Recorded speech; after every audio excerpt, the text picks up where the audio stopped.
My name is Stephen Felix-Jager. I'm the chair for the Worship Arts and Media program at Life Pacific College.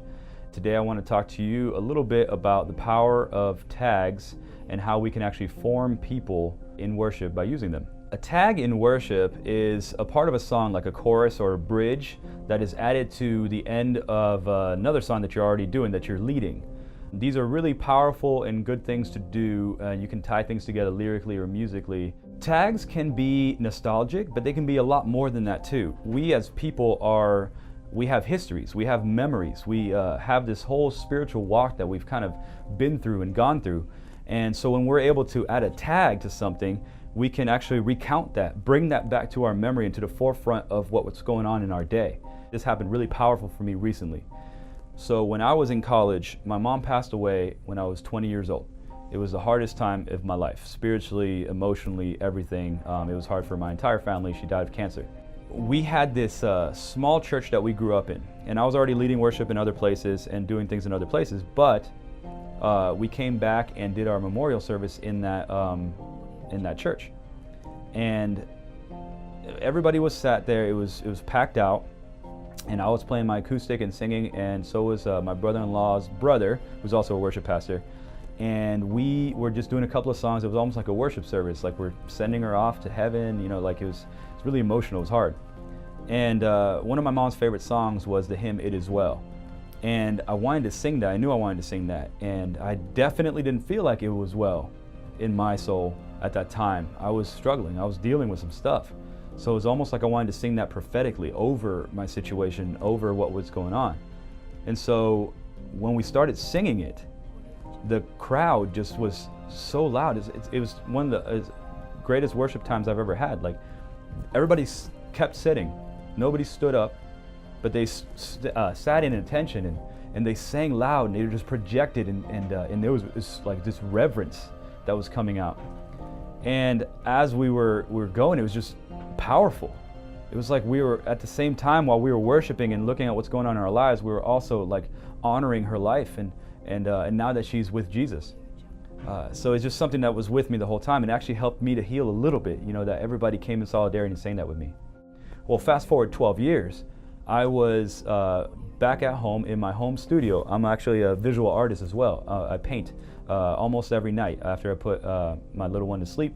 I'll go to the studio and paint. And I'll jam out to songs and stuff and I'll just put playlists on YouTube and discover new music and all different types of stuff. And one time I had this worship playlist going, and it was the first time I ever heard Christine DeMarco's "It Is Well," Christine DeMarco from Bethel, and it was cool. I was listening to it, and I was jamming, and I was like, oh snap, she's referencing it as well, because there's a lot of little subtle references throughout, and I was like, that's good, and just painting, doing my thing, and then she tags the chorus. It gets quiet in the bridge, and she just starts singing it. And the crowd that she's leading is singing it reverently and loud and powerfully and slow.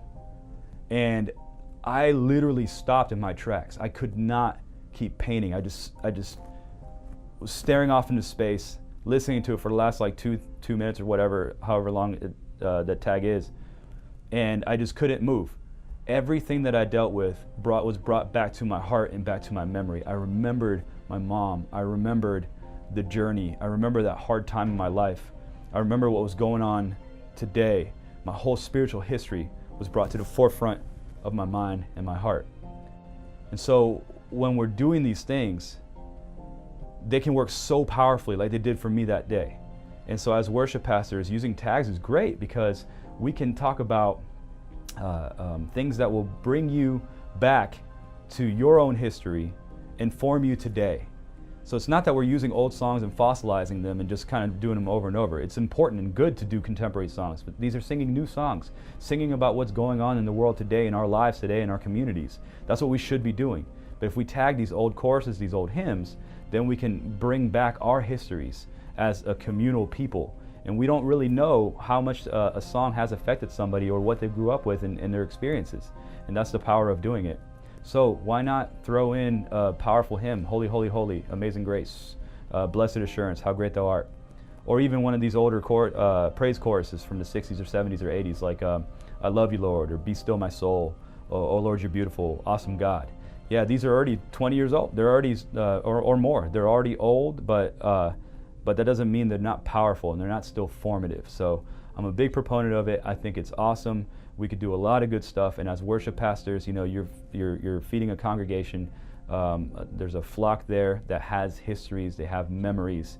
And so if we can bring that back and have their spiritual walk go full circle, even in a worship service, as they're experiencing something, that can be a powerful, formative event.